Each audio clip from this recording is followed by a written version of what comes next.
Today we will be presenting the human resource management of Level Up. Level Up is a company with over 600 employees and a yearly budget of 1.4 million.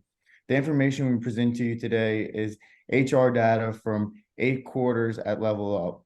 We will also be proposing our year 3 budget of $1.75 million. I'm Perry Yancey and my teammates are Mallory Mars, Madeline Carlos, Haley Dupatti.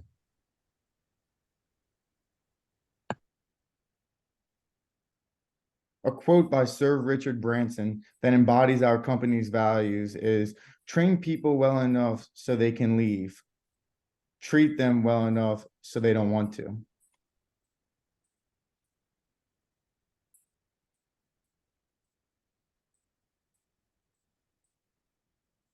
Our HR environment before restructuring, we had low employee morale, a high turnover rate with low quality in production. We also had a high accident rate. We were not cost efficient. We had no programs and training, no hiring processes, and we also had low wages.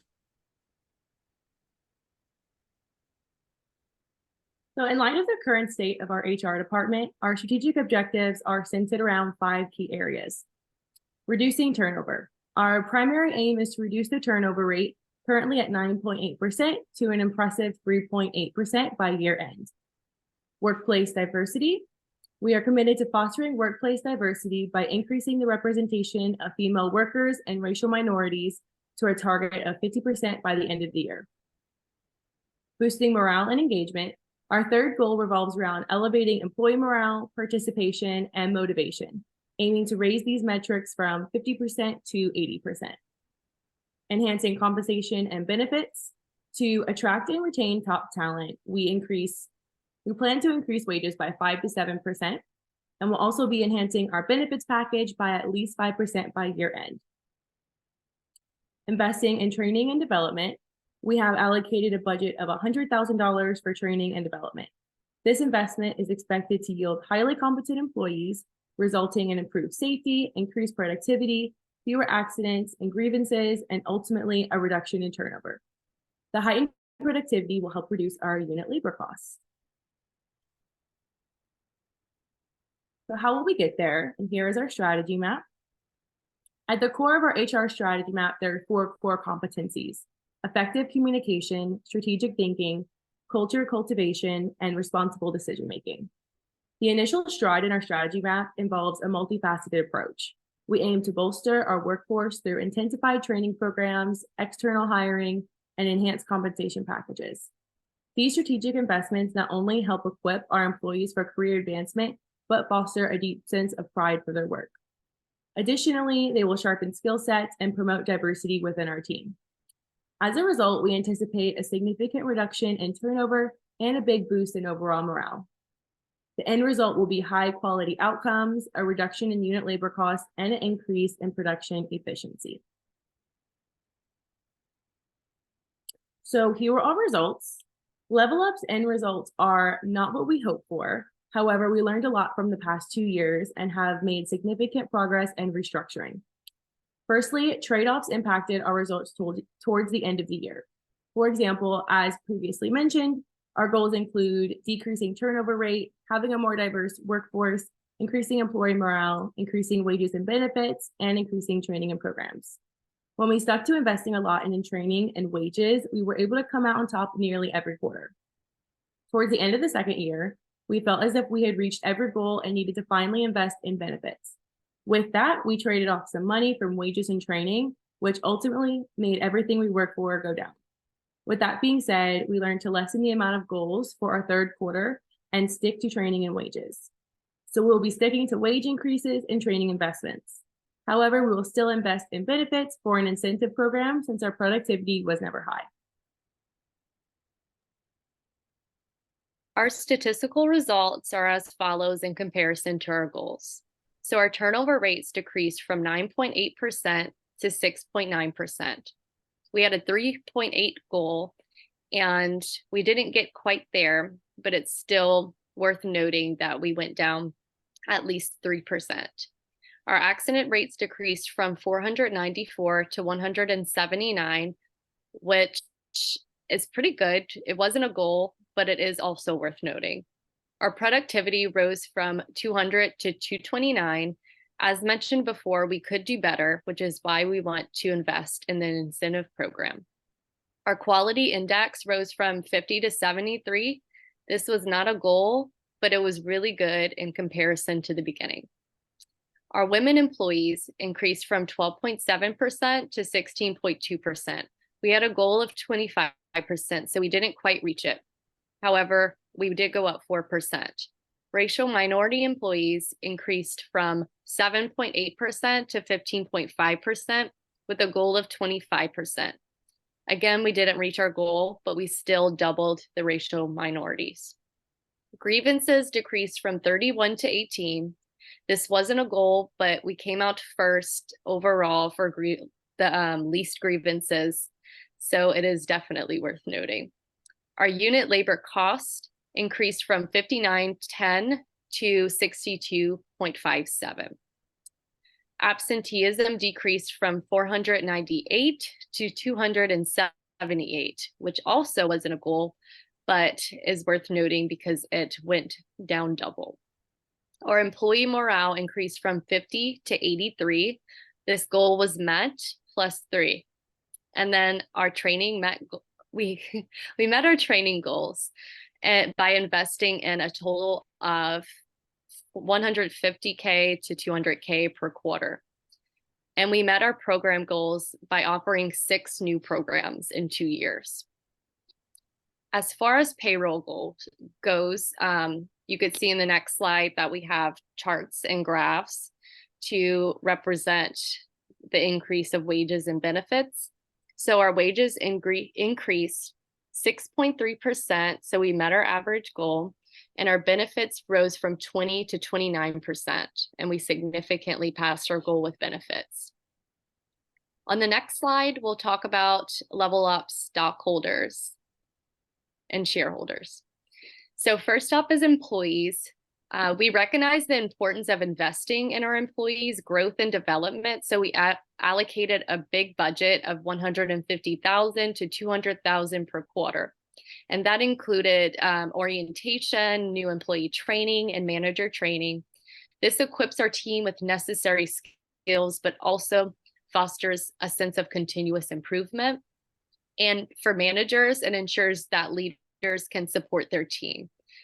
But our commitment didn't stop there. We also wanted to ensure safety and quality, and we thought that it was paramount to put major investments into this.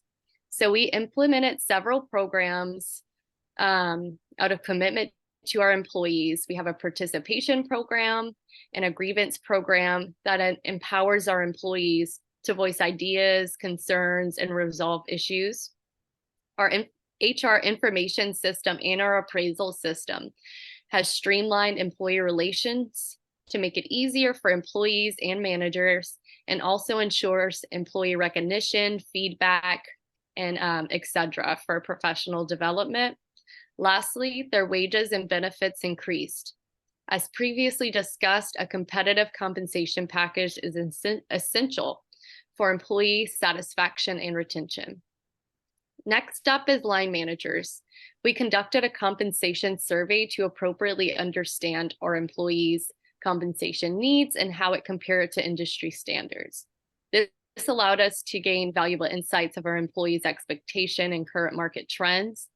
As part of our evaluation process, we also reviewed the eligibility criteria for overtime pay. We wanted to ensure every employee, especially level 2 line managers, receive their hard-earned pay. And despite our best efforts, concerns were raised. We received feedback and complaints that employees and non-exempt employees at level 2 were working overtime and some were not. In response to these concerns, we have taken action and did a $10,000 retroactive overtime payout. This reaffirms our commitment to fair compensation and addressing employee concerns. Next is executives and shareholders. Executives and shareholders are reaping the benefits of our HR management budget. Through our investments and training to maximize our utilization of assets, to also investing heavily in safety and quality to reduce accidents and increase morale. This ultimately intertwines and connects to have, our returns much greater for the company and return on investments to investors and stockholders and executives. Next is US government, and to ensure our commitment to law and regulation, Level Up's dedication to uphold the highest standards, we take in crucial steps in this regard. We recognize that, as previously mentioned, concerns related to overtime and misclassification for our level 2 employees. In response, we took action and went ahead and allocated $10,000 retroactive payout to meet legal requirements. As part of our commitment to safety, we invested roughly $50,000 every quarter to ensure we don't have any OSHA violations and create a safe work environment. In regards to diversity and inclusion, we have taken great measures to ensure avoidance of any civil rights legislation violations. And we did this by increasing our women employees by 4% and increasing our racial minorities from 7.8% to 15.5%.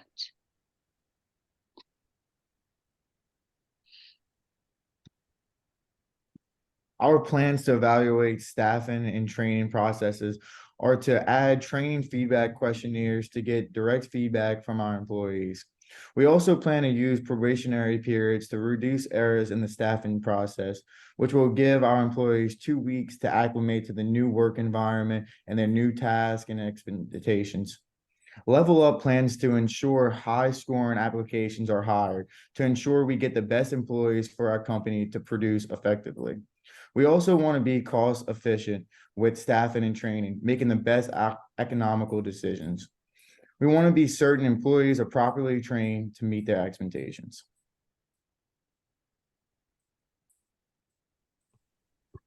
So looking at our year 3 budget, like Madeline said earlier, our goals are to decrease turnover, increase productivity, morale, diversity, and wages.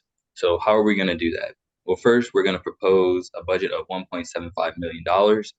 And that number just comes from my calculations based on the production numbers for year 3.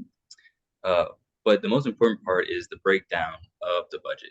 You can see over 40% of our budget is going to go into training and compensation.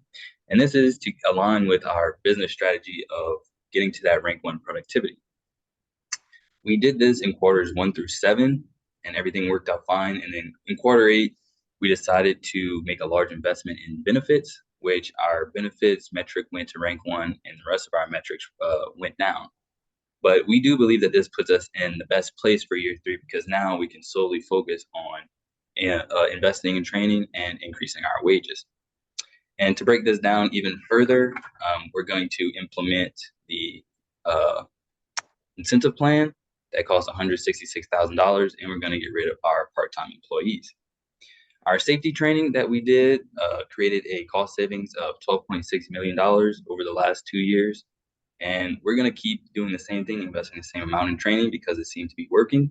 And we calculate that it will create a cost savings of $760,000 and an MPV of $446,000. Our level A workers are going to be our level 1 workers. Our A talent workers are our level 1 workers. And to retain those workers, we're going to give them a 7% wage increase over the next year, along with the incentive plan, which will create a cost savings of $160,000. And then lastly, we're going to look at absenteeism. And so our absenteeism number over the last 2 years was around 0.7%. It was steadily decreasing over the last 2 years. And I believe at the end of year 3, if we keep doing the same things, that we can get it down to 0.6%, which I calculate will be a $400,000 cost savings.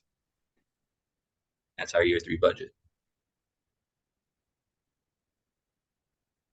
And also, we think that we deserve an A on this project, mostly because during the simulation, quarters 1 through 7, we stuck with our business strategy, our overall strategy, and everything worked fine.